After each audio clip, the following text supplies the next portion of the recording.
వీక్షకులందరికీ శుభోదయం. ఈరోజు ముఖ్య పంచాంగ విషయాలు గనక పరిశీలన చేస్తే ఈరోజు జనవరి 6వ తారీఖు శనివారము. అలాగే సూర్యోదయం 6:36 సూర్యాస్తమయం 5:36 అలాగే ఈరోజు ప్రత్యేకించి స్వస్తి శ్రీ చాంద్రమానేన శ్రీ శోభకృత నామ సంవత్సర దక్షిణాయనం హేమంత ఋతో మార్గశీర్ష మాసం కృష్ణపక్ష దశమి. ఈరోజు దశమి తిథి రాత్రి 8:47 వరకు ఉన్నది. తదుపరి ఏకాదశి తిథి వస్తూ ఉన్నది. ఈరోజు స్వాతి నక్షత్రం సాయంత్రం 6:17 వరకు ఉన్నది. తదుపరి విశాఖ నక్షత్రం వస్తూ ఉన్నది. అలాగే ఈరోజు ధృతి యోగము వణి విష్టి కరణాలు కనబడుతూ ఉన్నాయి. అమృత ఘడియలు ఈరోజు ప్రత్యేకించి ఉదయం 8:55 నుండి 10:37 వరకు అమృత ఘడియలు ఉంటాయి. చాలామందికి శనివారం నాడు మరి 9 to 10:30 రాహుకాలం ఉంటుంది కదండి. మరి మీరు అమృత ఘడియలు ఆ టైంలోనే చెప్పారు అనేటువంటి ఒక సందిగ్ధత ఉంటుంది. మన సాంప్రదాయం ప్రకారం మన వర్జ్యానికి దుర్ముహూర్తానికే ప్రాధాన్యత ఇస్తాం తప్పితే రాహుకాలాన్ని మనం పరిగణలోకి తీసుకోం. దక్షిణాది ప్రాంతం వారు మాత్రం వారు దుర్ముహూర్తాన్ని పట్టించుకోరు, రాహుకాలానికి ప్రాధాన్యత ఇస్తారు. ఈ విషయాన్ని ఈ పంచాంగ భేదాన్ని గనక మనం దృష్టిలో పెట్టుకుంటే మనకి ఇది భవిష్యత్తులో కూడా ఉపయోగపడుతుంది. అలాగే అమృత ఘడియలు 8:55 to 10:37. అలాగే దుర్ముహూర్తం ఈరోజు సూర్యోదయాత్తు ఉంటుంది.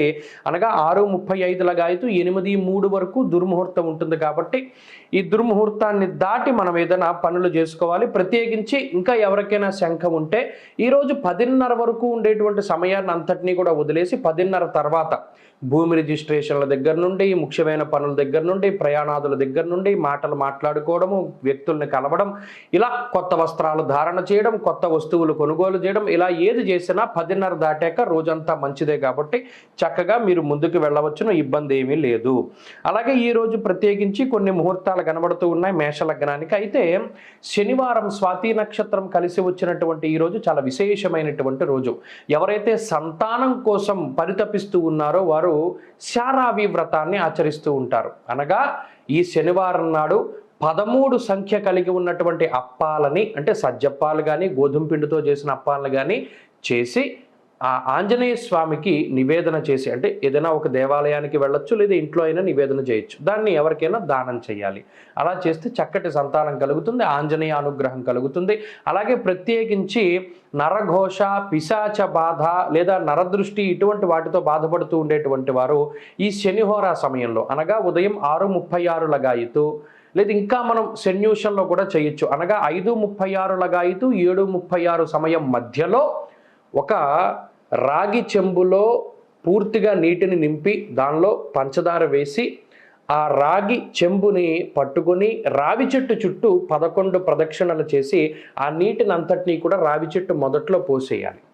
అలా పోస్తూ ఉంటే మీకు ఉండేటువంటి రాహు దోషాలు, పిశాచ బాధలు, నరదృష్టులు ఇవన్నీ కూడా తగ్గుముఖం పట్టడానికి అవకాశం ఉంటుంది. అలాగే ఈరోజు తూర్పు దిక్కు ప్రయాణం అనేటువంటిది పనికిరాదు.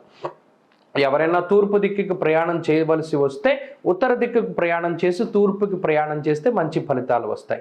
ఈరోజు ఎవరైనా నవజాత శిశువుల యొక్క జననం జరిగితే ఉదయం దుర్ముహూర్తం మినహాయించి రోజంతా మంచిదే. కాబట్టి చక్కగా ఈరోజు శాంతి నక్షత్రాలు ఏవి లేవు. కాబట్టి ఏ శిశువు జన్మించినా కూడా శాంతి క్రమం అనేటువంటిది అవసరం ఉండదు.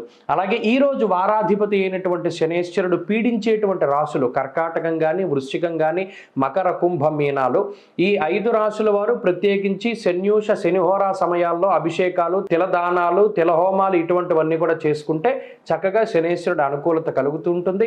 అలాగే ఈరోజు చంద్రబలం ఉండేటువంటి రాశులు మేషం కానీ, వృషభం, అలాగే సింహం, తుల, ధనస్సు, మకర రాశుల వారికి కూడా ఈరోజు మంచి శుభ ఫలితాలను మనం ఆశించవచ్చును.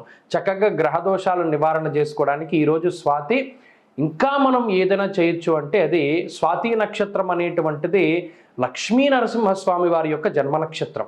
కాబట్టి ఆయన యొక్క అనుగ్రహం కోసమై సమస్త గ్రహదోషాలను నివారణ చేయడానికి నారసింహ స్తోత్రాన్ని, లక్ష్మీ నృసింహ కరావలంబ స్తోత్రాన్ని గనక చదవగలిగితే మంచి ఫలితాలను పొందవచ్చు. స్వస్తి.